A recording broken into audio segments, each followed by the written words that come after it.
Hello guys, welcome my YouTube channel. तो हमने exercise 14.1 के 23 क्वेश्चन को कंप्लीट कर लिया। आज की इस वीडियो में हम क्वेश्चन नंबर 24 को कवर करेंगे। देखो यहाँ पर जो है 14.1 है, गलती से मैंने 14.2 लिख दिया। तो देखते हैं क्वेश्चन में हमें क्या बोला गया है।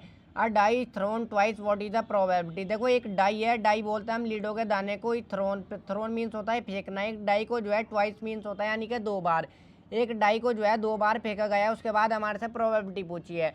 अब देखो मैं ये कह लूँ एक डाइस को जो है 2 बार फेंका गया है, या फिर मैं ये कह लूँ कि 2 डाइस को जो है 1 बार फेंका गया है। इस तरीके से मैं 2 डाइस ले लूँ और उनको जो है 1 बार फेंक दूँ, दोनों एक ही बात है। तो सबसे पहले हम देखेंगे यहाँ पर हमारे टोटल आउटकम कितने बनेंगे। जब हम 2 डाइस को एक साथ फेंकेंगे तो हमारे टोटल आउटकम बनेंगे 36, जो कि मैंने लिखे हुए हैं। देखो एक डाइस में जो है 6 आउटकम है, दूसरे डाइस में भी है 6 आउटकम है, दूसरे डाइस में भी 6 आउटकम है और पहले डाइस में भी 6 आउटकम है। तो आउटकम्स की जो है मल्टीप्लाई हो जाती है, 6 की मल्टीप्लाई 6 में करेंगे तो टोटल आउटकम जो बनेंगे वो 36 बनेंगे। हो सकता है पहले दाने में 1 आ जाए, दूसरे में भी 1 आ जाए, या फिर हो सकता है पहले दाने में 3 आ जाए, दूसरे में 4 आ जाए, या फिर हो सकता है पहले में 4 आ जाए, दूसरे में 1 आ जाए। इस तरीके से 36 आउटकम बनेंगे, वो मैंने लिखे हुए हैं। अब देखो हमारे से क्या पूछा गया है। हमारे से प्रोबेबिलिटी पूछी है 5 will not come up either time, यानी कि 5 जो है वो एक भी बार ना है। आइदर टाइम का क्या मतलब है। देखो हमने जो है डाइस को 2 बार फेंका है, यानी कि दोनों बार में से एक भी बार 5 हमारा ना है। अब देखो एक बार कम अप का यहाँ पर मतलब बता देता हूँ क्या है। जैसे हमने डाई को फेंका और सबसे ऊपर जो है हमारा 5 आ गया, सबसे ऊपर क्या आ गया 5 आ गया, तो हम उसको इंग्लिश में किस तरीके से कहेंगे 5 कम्स अप। किस तरीके से कहेंगे 5 कम्स अप। यहाँ पर मैंने कम अप का मतलब भी आपको बता दिया। 5 will not come up either time, 5 जो है एक भी बार ना है, इसके लिए क्या प्रोबेबिलिटी होगी 5 will come up at least 1। 5 जो है यानी कि कम से कम जो है 5 एक बार आए, इसके लिए क्या प्रोबेबिलिटी होगी। तो चलिए फिर दोनों पार्ट को मैं जो हूँ करता हूँ। तो सबसे पहले मैं प्रोबेबिलिटी निकालूंगा फर्स्ट वाले पार्ट की। 5 विल मैं लिखूँगा 5 विल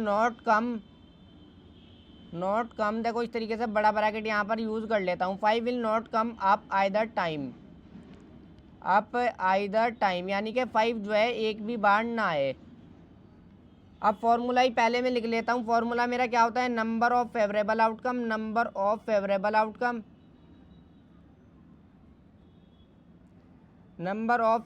आउटकम्स और अपॉन में क्या आ जाएगा total number of outcomes. Total यहाँ पर पूरा नंबर लिख लेना, टोटल नंबर ऑफ आउटकम्स,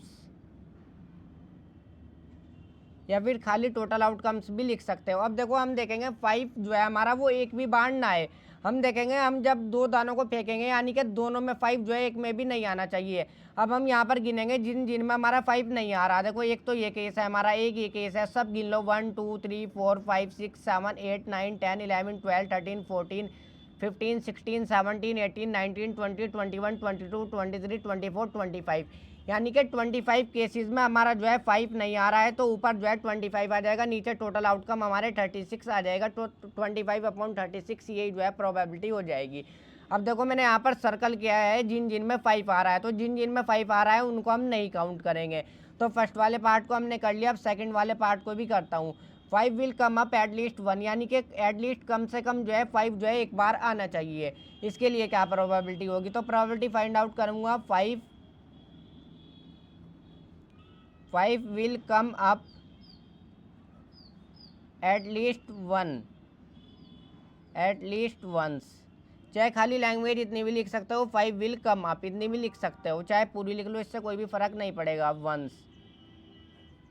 अब देखो ऊपर तो फॉर्मूला लिख देना, पहले number of favourable outcome upon में total number of outcome. Formula जरूर लिखोगे, उसके बाद देखोगे कम से कम 5 जो है एक बार आना चाहिए। जब मैं दोनों दानों को फेंकता हूँ तो एक दाने में तो 5 जरूर आना चाहिए। इसके लिए क्या प्रोबेबिलिटी होगी, तो देखो यहाँ पर 5 आ रहा है, यहाँ पर 5 आ रहा है, यहाँ पर 5 आ रहा है, यहाँ पर 5 आ रहा है, यहाँ पर 5 आ रहा है, इन दोनों यहाँ पर तो दोनों में ही 5 आ रहा है। यहाँ पर बोला है कि कम से कम एक बार एटलीस्ट वंस, कम से कम एक तो 5 आना चाहिए, तो ये भी काउंट होगा हमारा। 1 2 3 4 5 6 7 8 9 10 11 केसेज है जिनमें हमारा जो है कम से कम एक बार तो 5 आ रहा है। तो ऊपर तो जो है हमारा फेवरेबल आउटकम कितना हो जाएंगे 11, अपॉन में टोटल आउटकम कितना है हमारे 36, तो 11/36 यही जो है प्रोबेबिलिटी हो जाएगी। पहले फॉर्मूले लिखोगे एग्जाम में, उसके बाद जो है इसको लिखोगे, वरना मार्क्स काट लिए जाते हैं। और यहाँ पर भी पूरा लिखोगे, number of favourable outcome upon में टोटल नंबर ऑफ आउटकम्स।